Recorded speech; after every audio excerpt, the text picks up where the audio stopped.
ওং নমো বাসুদেবায় শ্রীকৃষ্ণায় গোবিন্দায় নমো নমঃ। আমি স্বামী সত্যানন্দ বলছি। একটি সুন্দর গল্প বলবো।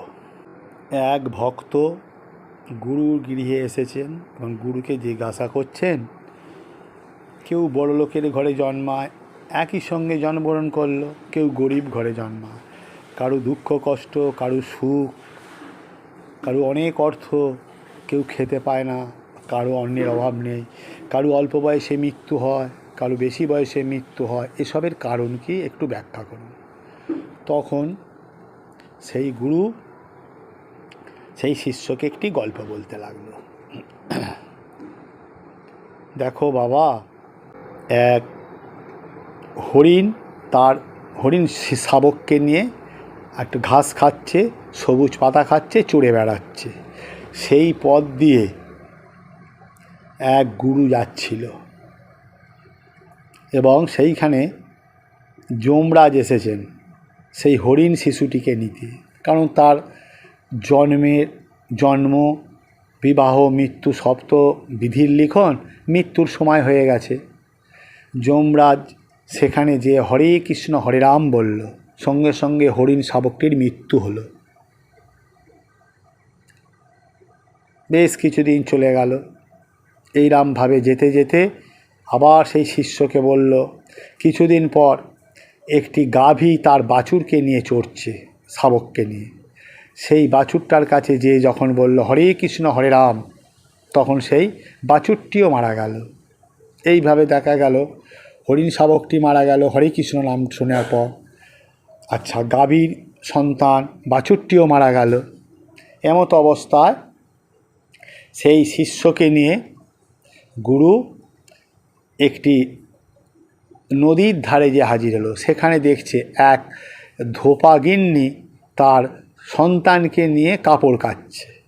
সেই জায়গায় যে যখন হরে কৃষ্ণ হরে রাম বলল, সেই ধোপার সন্তানটি মারা গেল।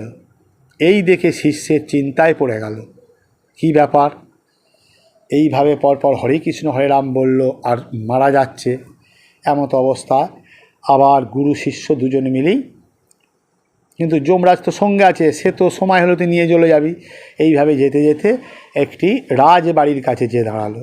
রাজবাড়ির দরজায় যে কড়া নাড়তে দারোয়ান খবর দিল রাজাকে, সেখান থেকে সেই গুরুকে এবং শিষ্যকে রাজবাড়িতে নিয়ে গেল।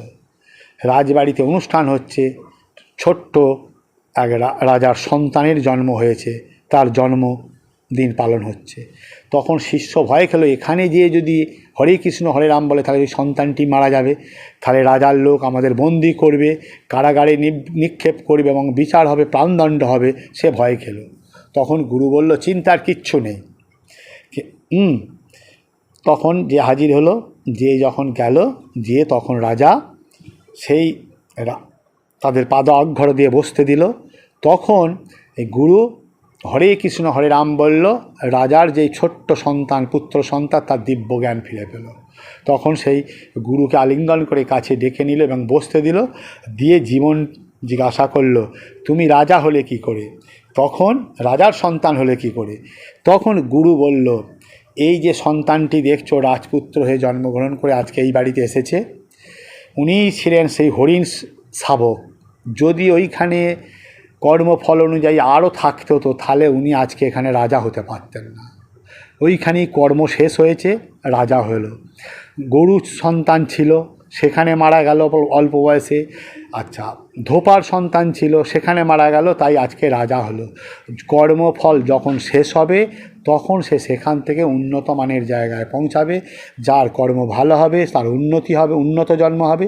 যার কর্ম খারাপ হবে তার নিম্নজনিতে জন্ম হবে। রাজার পুত্র তখন বলে উঠল, আজকে আমি একের পর এক ধাপ ওই হরে কৃষ্ণ নাম শোনার জন্যে আমি আজকে এই জায়গায় এসে পৌঁছি, রাজপুত্র হয়ে জন্মগ্রহণ করেছি। এই গল্প থেকে কী শিক্ষা হলো, যে ভগবান যা করে মঙ্গলের জন্য করেন। যখন মৃত্যু হবার তখন হবে, যখন জন্ম হবার তখন হবে। কর্মফল অনুযায়ী সবাইয়ের জীবন চালিত হয়। অতএব যা হয়েছে সেটাও ঠিক, যা হচ্ছে সেটাও ঠিক, যা হবে সেটাও ঠিক। এই বলে আমার গল্পটি শেষ করলাম। সবাই ভালো থাকবেন। নমস্কার।